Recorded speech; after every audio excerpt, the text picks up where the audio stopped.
Wa an Abi Hurairah radhiyallahu anhu, dari Abu Hurairah semoga Allah meridhoinya, anin Nabi sallallahu alaihi wasallam qaal, dari Nabi sallallahu alaihi wasallam beliau bersabda, sab'atun yudhilluhumullah fi dhillihi yauma la dhilla illa dhilluh. Ada 7 golongan yang Allah Subhanahu wa taala akan menaungi dengan naungannya pada hari tiada naungan kecuali naungan Allah. Jadi ada 7 golongan yang kelak akan Allah naungi pada hari tiada naungan kecuali naungan dari Allah Subhanahu wa ta'ala. Siapa mereka? Ini review, sudah sering kita bahas di sini. Yang pertama adalah imamun adilun, orang yang kelak akan mendapatkan naungan dari Allah Subhanahu wa ta'ala. Yang pertama adalah pemimpin yang adil. Ini sekaligus memberikan dorongan kepada kita, kalau kita menjabat menjadi pemimpin, hendaknya jadilah pemimpin yang adil. Karena memang adil inilah yang dituntut oleh syariat kepada kita. Al-Quran pun juga menjelaskan kepada kita agar kita berbuat adil. I'dilu huwa aqrabu littaqwa. Berbuat adillah, karena adil itu lebih dekat kepada takwa. Ada perintah untuk berbuat adil. Terlebih-lebih lagi pemimpin, maka pemimpin hendaknya jauh-jauh dari kezaliman dan mendekat kepada keadilan. Karena ini juga pahalanya besar. Seorang pemimpin, seorang imam yang adil, maka pahalanya besar di sisi Allah Subhanahu wa ta'ala. Kehendaknya kalau kita menjadi pemimpin dalam ruang lingkup yang kecil maupun besar, maka hendaknya hadirkan keadilan di situ. Insya Allah nanti Allah Subhanahu wa ta'ala akan memberikan naungan pada hari tiada naungan kecuali naungannya. Baik, yang kedua, wasyabun nasha'a fi ibadatillahi azza wa jalla, pemuda yang rajin beribadah kepada Allah. Jadi orang-orang yang nanti akan mendapatkan pertolongan pada hari tiada pertolongan, tiada naungan kecuali naungan Allah, disebut para pemuda atau pemuda yang rajin beribadah kepada Allah. Kenapa di sini tidak disebut kakek-kakek? Kenapa tidak disebut simbah-simbah? Tapi disebutnya pemuda. Karena Bapak Ibu, ketika orang sudah menjadi kakek-kakek, sudah simbah-simbah, sudah menyadari mau mati, lalu ibadah itu lumrah. Tapi kalau masih muda, kok dia ingat mati, nah ini luar biasa. Maka biasanya masjid itu umumnya diisi oleh para kasepuan atau kepemudaan. Kasepuan. Kenapa? Karena kasepuan menyadari ajalnya sudah dekat. Meskipun yang namanya ajal ini tidak urut tua ya. Yang muda meninggal ada enggak? Banyak.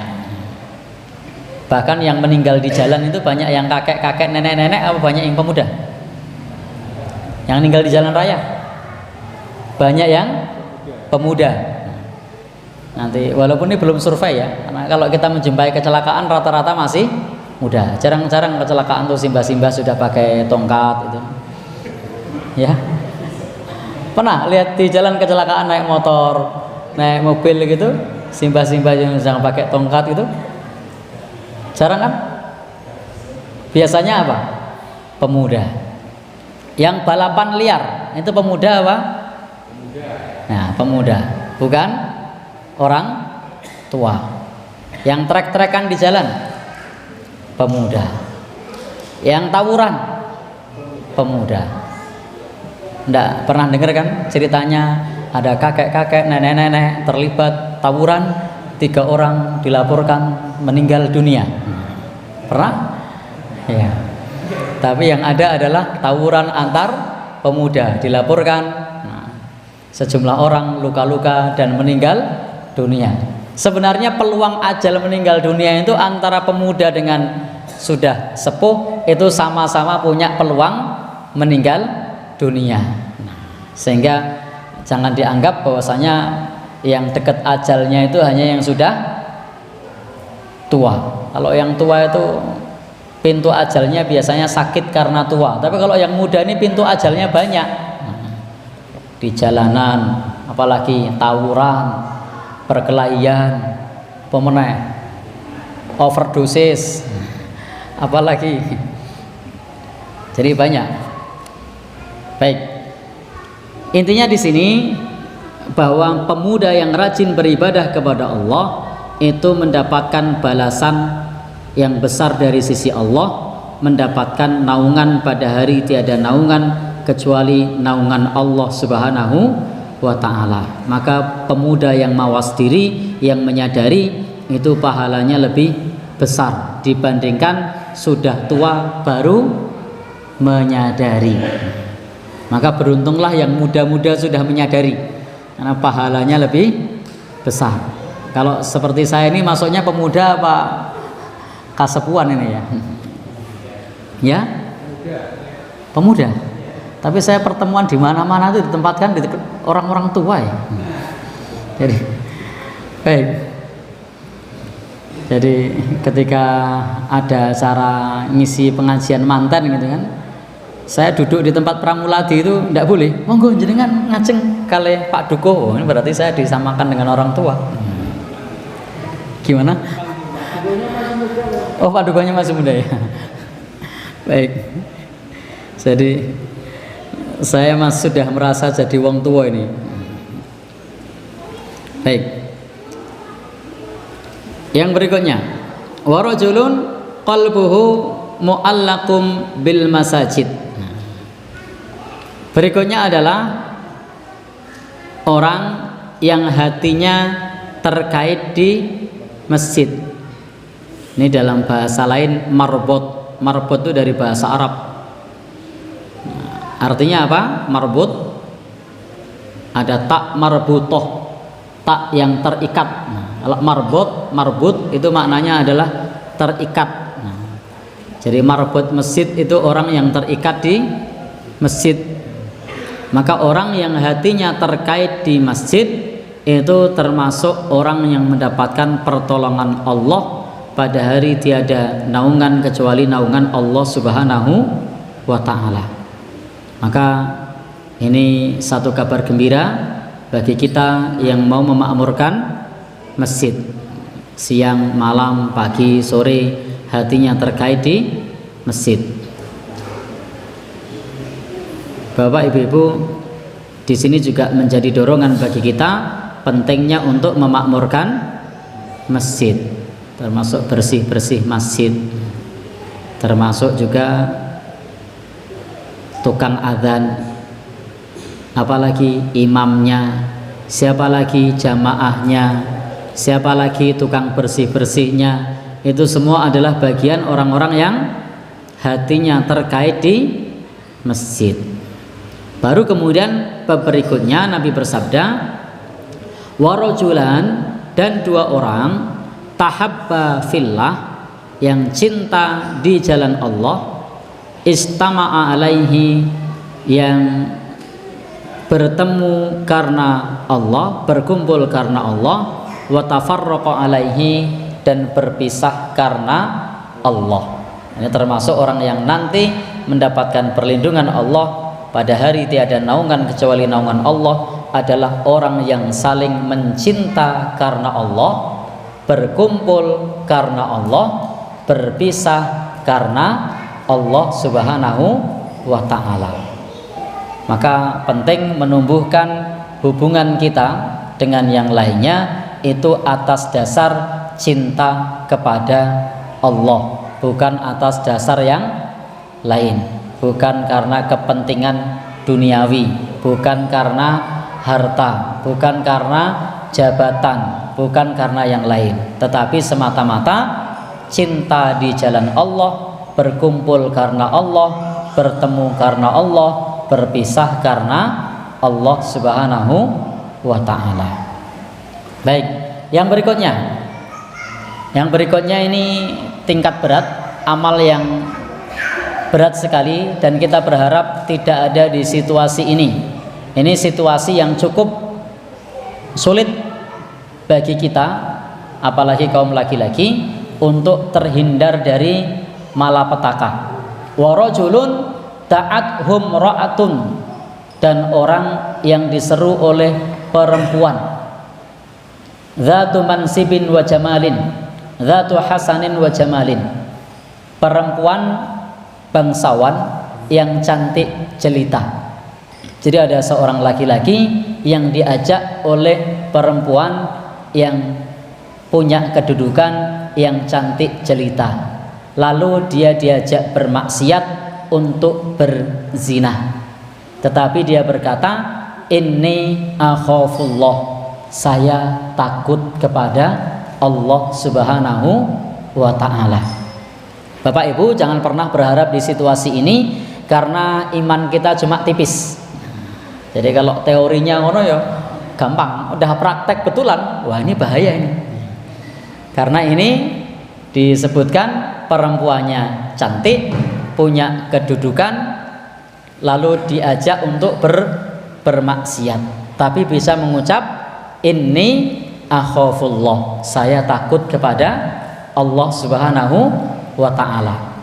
Hati-hati, karena situasi seperti ini tipu daya setan itu sangat kuat. Sebagaimana ketika Allah Subhanahu wa ta'ala menyebutkan ketika Nabi Yusuf alaihi salam digoda oleh istri Al-Aziz pada saat itu, oleh Imra'atul Aziz, ketika goda, maka di dalam ayat tersebut disebutkan inna kaidakunna azim, sesungguhnya tipu dayamu itu sangat dahsyat. Jadi Allah menyebut di dalam Al-Qur'an, disebutkan bahwasanya tipu daya perempuan itu dahsyat. Tetapi ketika menyebut tipu daya setan itu inna kaidasyaiton kana dha'ifa, tipu daya setan itu lemah. Barangkali kita bisa menang melawan setan, tapi belum tentu menang melawan perempuan. Hati-hati. Jadi Bapak Ibu yang berbahagia, ini nyun ngapunten nggih Ibu-ibu. Jadi banyak laki-laki itu kuat melawan setan, tapi tidak kuat untuk melawan perempuan. Hati-hati ini, jangan sampai nyandung ini. Baik, maka di sini disebutkan ada orang yang diajak oleh perempuan untuk berbuat serong, tapi dia bisa mengucap inni akhafullah. Nabi Yusuf saat itu pun hampir tergoda, laula ar-ra'a burhana rabbi, tetapi kemudian ia melihat burhan Allah Subhanahu wa ta'ala, melihat bukti dari Allah Subhanahu wa ta'ala, sehingga dia tidak tergoda. Bayangkan kalau manusia biasa di situasi seperti Nabi Yusuf itu sulit untuk mengucap saya takut kepada Allah Subhanahu wa ta'ala. Ini ujian keimanan, berbeda dengan situasi-situasi yang lainnya. Maka bagi kaum laki-laki ini adalah ujian yang sangat berat. Maka siapa yang bisa lolos di situ, maka mendapat naungan dari naungan Allah. Tapi jangan pernah berharap ada pada situasi yang seperti itu. Yang berikutnya, wa rajulun tasaddaqa bi shadaqatin, orang yang bersedekah fa akhfaha hatta la ta'lama shimaluhu ma tunfiqu yaminuhu.